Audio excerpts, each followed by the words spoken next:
We feel this need to prove ourselves. For decades, we've been trying to find our place in this society. I came from the mud. There's dirt on my hands. Yeah. Strong like a tree. There's roots where I stand. Oh, I've been running from the law. Hope they won't shoot me down soon.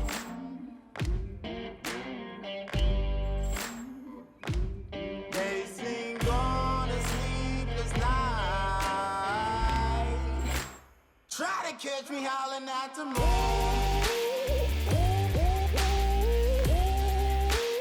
Try to catch me howling at the moon.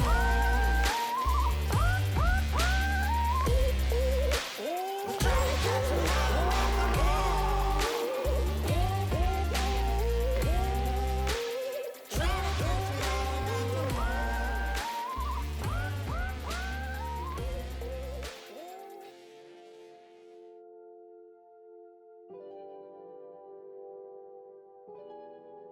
It's gonna be 3, 2, 1, space. 3, 2, 1, action. And we're gonna look at the camera? Yeah. Okay. Okay. Stare at it. 2, 1. My name is Sarah Mack. I'm an AMG certified splitboard guide. Hey, I'm Max, aka Snacks. I'm an athlete and a data scientist. Hi, my name is Ella. I identify as a videographer, athlete, and student. Hi, my name is Aaron. I'm a videographer.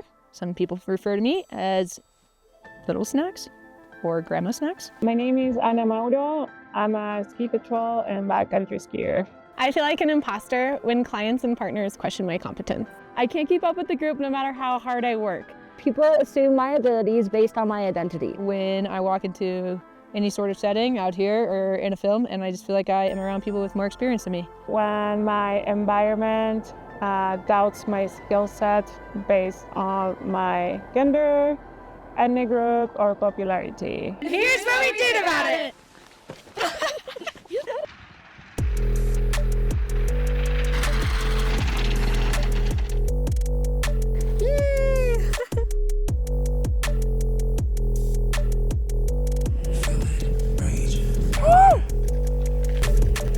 Rage, money, power. I'm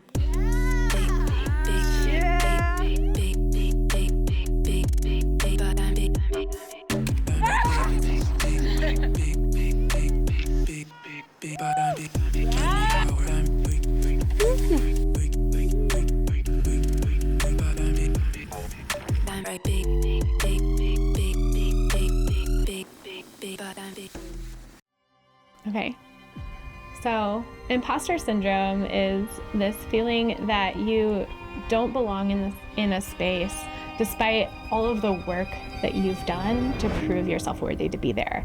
For decades, we've been trying to find our place in this society, right? Like for a very long time, we were told what our place was.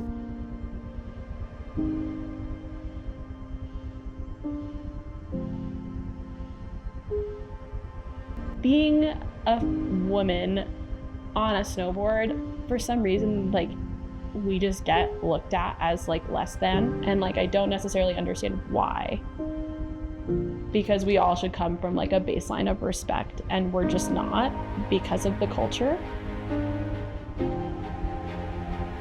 There's been a push to start using the term imposter phenomenon more, because it really takes into account the full picture, which is the impact of the culture.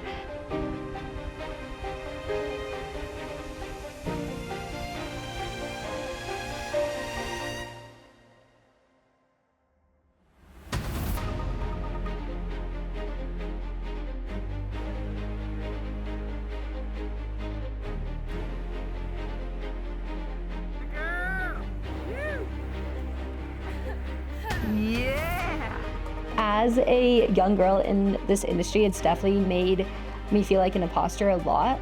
But instead of taking that and walking away and never skiing again or never filming again, I've allowed it to push me harder. Kind of the key aspect to the backcountry or ski patrolling or anything you choose to do, is just find your tribe, and they will build you up, and they will be there for you when you find a reason to celebrate yourself.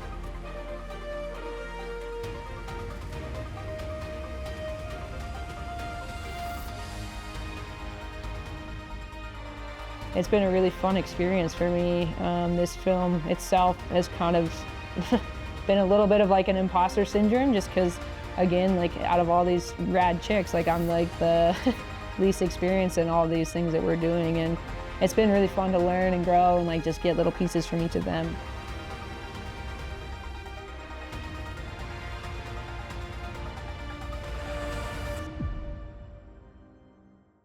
All right, you're good.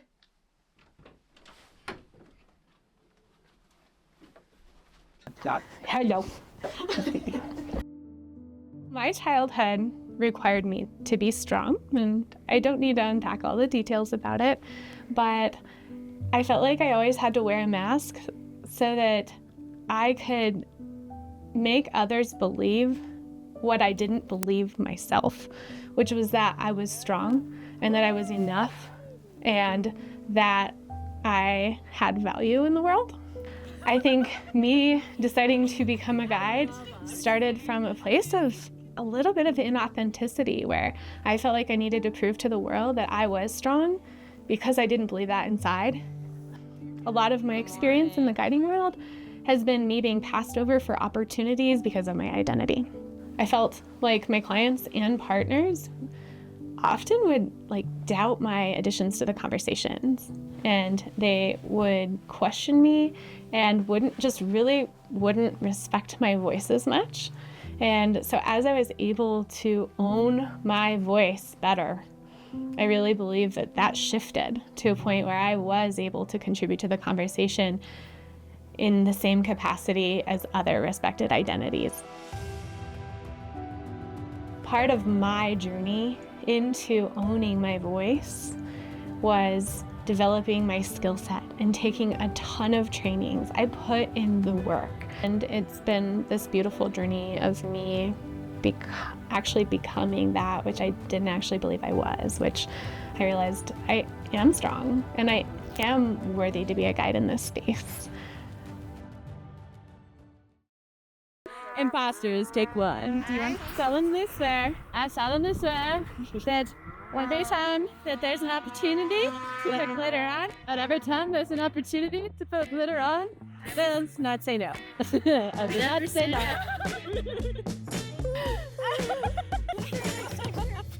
Just caressing my cheek. Glitter on my face says, how about you? Mic check, what please?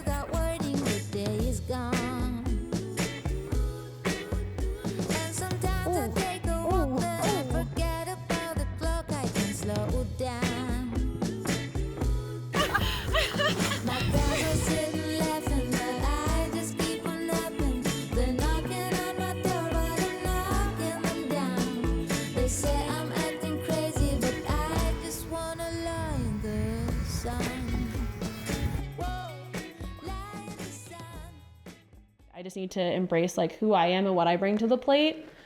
That I'm a 5'2" splitboard mountaineer that loves applesauce packets and loves getting after it. This is Snacks recording live. It's windy. I still won't go down. Stop. Oh yeah. Oh yeah. Get it all in there. That's Some point. Feed stick, 10 grams of protein, 100 calories. Little Snack is trying to learn from Big Snack. I will learn eventually. I don't know why I'm holding this like a microphone. Oh, this is 10 out of 10. It's got electrolytes. That's your 10. If you're thirsty, it's gonna hydrate you. This is my favorite snack of all time. It's in my Instagram bio. Yeah, I mean, I think like the root of my imposter syndrome comes a lot from like the speed that I go up a mountain. And I think there's an issue in the backcountry world of conflating skill and competence with speed. That's been really tough in me feeling like I don't belong in this space. There's a lot of like, am I worthy of this? But also, I'm so happy with where I'm at and my backcountry journey, and I don't think I would be where I am without like people that are willing to meet you where you're at and support you and push you.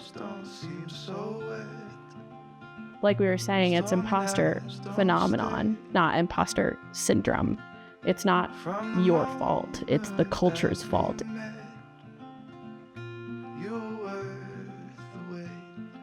Being a woman and being looked to as a leader, I think, can be really tough. So I think like a really big part of showing up as a leader is accepting where you're at, accepting this feminine energy, and that doesn't make me unfit to be a leader. That makes me more fit. It's early. It's too cold. It's good. It means the boot will be cold. Backing up and someone skiing down or vice versa. Lots on either side that people can get off to and see. You can pretty much see down the entire line. Right. Blinding. And after all, As long as it warms up, I think it'll be good.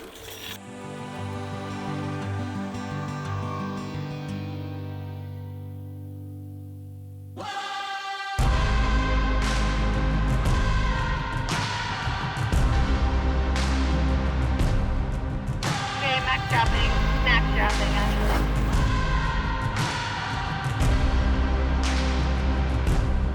It's down there, dropping. This is at the Inlet. Filmers, where are you guys at? Are you ready? Yeah, here we go. Dropping.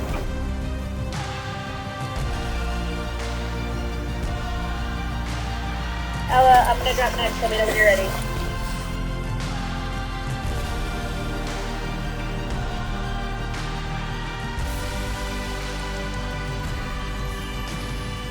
Want to learn what the camera crew does while we wait for them to ski the line? Eat pizza. Eat more pizza.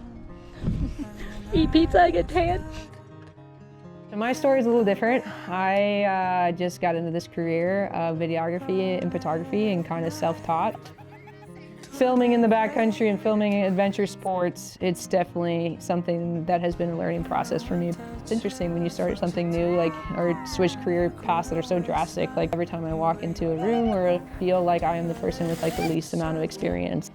I like have to remind myself daily, like hiking up a mountain is one thing, but like hiking up a mountain with a 50-pound backpack is a whole nother story. Like skiing's hard. Skiing's really hard.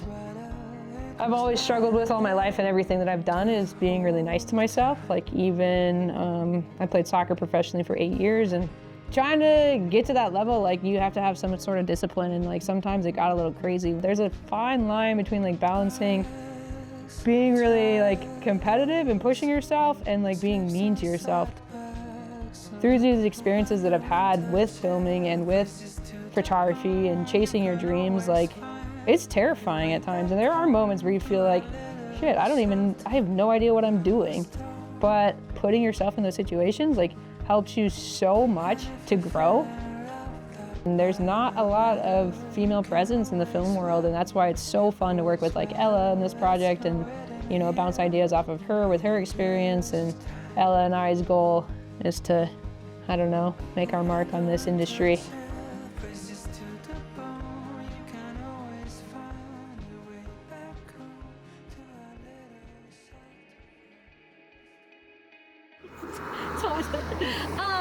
My Rose was laying in the sun with Aaron and eating pizza and tanning for a few hours. My Thorn was not having any beer to lay in the sun with Aaron. When I graduated high school, I moved up to Vail for a gap year, and I was one of the only female ski instructors. After that, I went to CSU. I was the first backcountry girl officer. I'd go out on hut trips, and I'd be one of the only girls. Sometimes there was 2 of us with like 20 other guys. I've competed in a few different competitions too, where I am the only girl competing against 29 other men. And that kind of was the first time I really felt like an imposter. Through that, I pushed my limits. I learned how to do a backflip. I learned how to do a 360. I try to be the best I can be at anything I do. It made me want to empower other girls and show girls that we are welcome in the backcountry no matter what. We are as proficient and we can make it in this industry, and that we deserve to be out there with everyone else. For one of our shooting days, it was definitely windy and snowy. I think we were very heavily focused on getting good shots and filming a lot, that we did put aside the fact of like avalanche danger. Erin, she went down halfway to get shots of us midway, and then I went down, I was gonna ski all the way down to the bottom.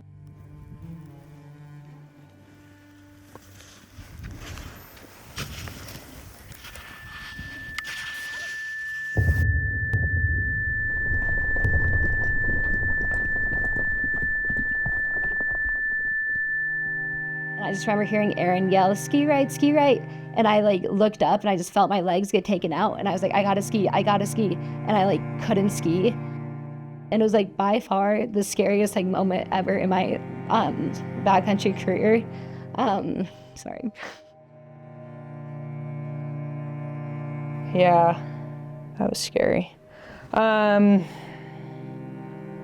Yeah, seeing one of your friends go down an avalanche is never something that you like want to ever see in your life. The ground was probably like 3 feet. I got taken about 90 feet down. We're gonna go move down the ridge and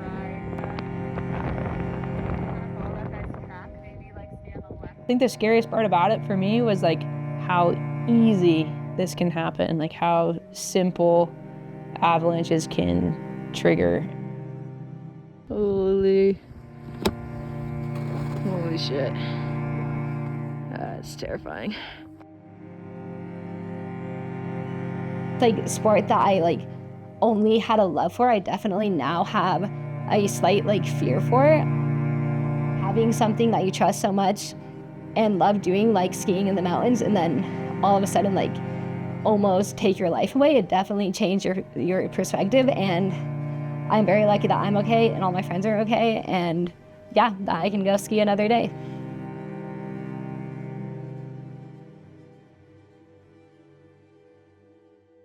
So when I first decided to apply for Ski Patrol, I came into the game kind of hesitant on my background, being Latin American on one hand and being a female. A lot of the time I felt like I had to prove myself a lot more than my peers. I wouldn't allow myself to be vulnerable in that environment. If anything, I felt like I had to be tough. I struggle embracing myself in my own energy, just because at all times I was comparing myself with others. I think that's kind of my biggest learning this year, was focus on my strengths, focus on everything I admire about myself and I respect and I embrace about me and my journey and how far I came. And just gravitate towards all those people that are seeing you or seeing me for who I am.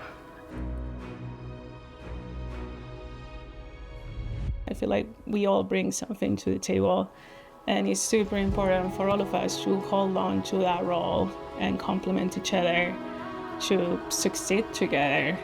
An aspect of my life is finding community. We cannot expect for everyone to like us. I think that's the trick when you're mountaineering or ski patrolling or any sort of anything in life, really. We have to gravitate towards the people that builds us up. What we need to find is what is to be a woman in this industry or in any industry whatsoever. I don't need to compare myself to a man because I'm nothing like it. We don't always see our value or our worth. Everybody in the world needs somebody who believes in them. I haven't seen the emotions that you can invoke in other people is why I do it. Hopefully in some ways I can pass that on to anyone watching this or anyone that come across that, like, chase your dreams, because even though it's terrifying, it's so rewarding. Sending the invite is invaluable. It's helped me combat my imposter phenomenon so much. So what we're doing is we're just inviting others along, and we're putting mirrors up to each other's faces. And we're saying, you may not see your value, but here's what I see. You got this. You have what it takes, and you can do this. You know what life is about, really, to build each other up and be grateful for what we have.